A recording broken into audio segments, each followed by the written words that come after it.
there, this is the Sherlock Brew Podcast series brought to you by Sherlock Supercoach AI. On the show, you'll find actionable insights and bite-sized conversations with HR and business leaders on topics that provoke thoughts and new paradigms to better understand and develop Gen Z and young millennials on your team. We'll help you look at new possibilities and gain perspectives to level up young professionals and help them surge ahead on your team. I want to pivot to a question related to flexibility. You talk about the fact that we have to remain flexible. You know, we constantly hear the questions of, should we be in the office? Should we be completely remote? Should it be a hybrid? And it always seems like, there's usually one or two people making this decision. Whereas even in this neighborhood, I hear people like, why do I have to drive over today?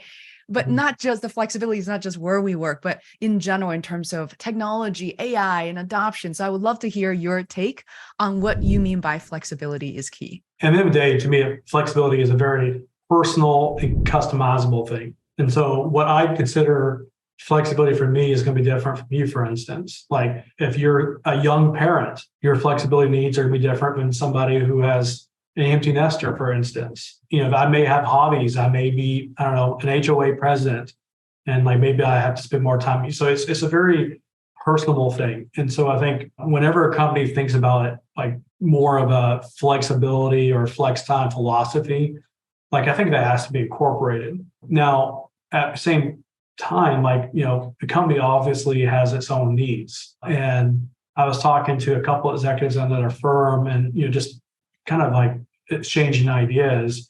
And they were very worried about their culture. They really believed was an in-office culture, for instance. And obviously a lot of people were pushing for more remote work. And they were very concerned about what that was going to mean for their workforce in terms of engagement and attrition. And the conversation I had with them is at the end of the day, it's, depending on what you're trying to achieve as a business, and if one of your special ingredients requires to be someone physically there, and usually, there is definitely an uptick in innovation, collaboration when someone's co-located.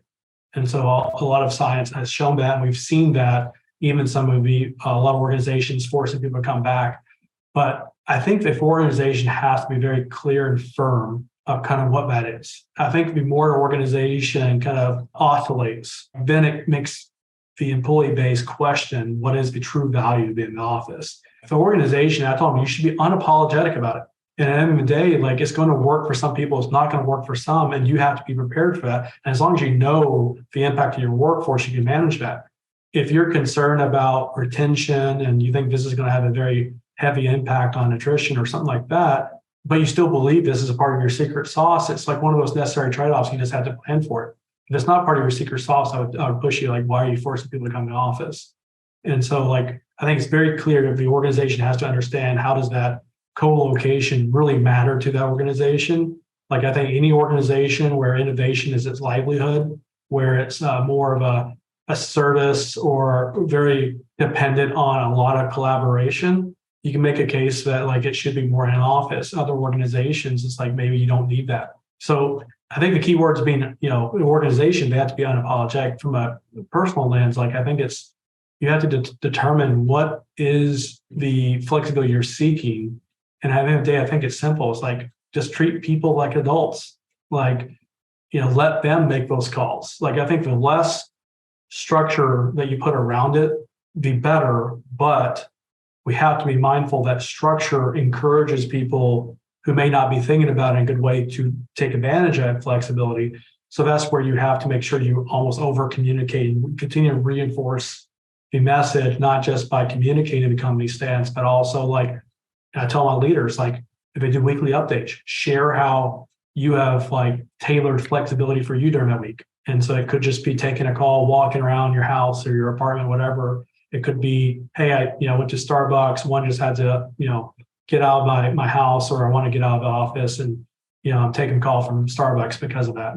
Sharing that, being transparent with that, will allow people to understand okay, it's okay for me to take advantage of flexible work and figure out what works for me and be able to really get the ROI from it. And so it's something that's going to be, it's really interesting because, the last couple of years, obviously everyone went remote. Organizations for the most part try to bring everyone back. The issue right now is we're able to do it for 2 years, then what has changed? And so that's where the organization has to be very specific about how it's impacting the business and why it matters to be back co-located with your fellow coworkers. It's such an important question, and it's so difficult for so many companies. I think transparency and trust really can be an issue because I work I would say my entire team, just the 4 or 5 of us, and we're all located at different parts of the world, and even not even across the street or inside the same city.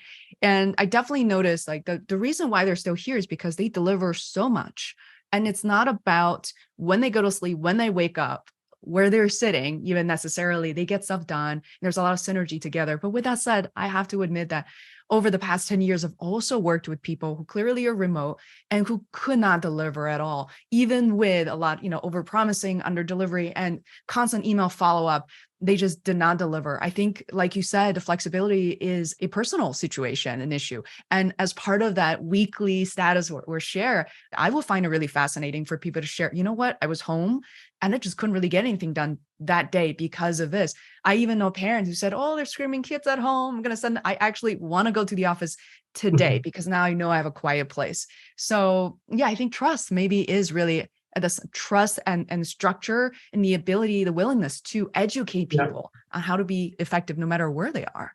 Yeah. And I think the other thing is just have clear measures of what to define success for people. Mm-hmm. Like, sometimes if you're the person, it's kind of hard to know where you are performing against those expectations unless you have very objective ways to measure it. And so, a lot of times the example you gave is you engage people who are remote who may not be performing. Would be no different than that person who's in the office may not be performing. The diagnosis may not because of remote work. It could be a capability gap, could be a training gap. It could be kind of a design of a job. It could be a lot of different factors. But I think if more you equip a person how to be able to measure their own success, based on the outcomes that generate versus the expectations, and then they can self-assess and kind of figure out, hey, what's not working, what is working. And if the remote piece of a job is a big concern, they can start to address that versus the organization, doing that for them. Thanks so much for watching. I hope you find it helpful. We'll soon be back with our next podcast. In the meantime, please share this episode with your friends and colleagues.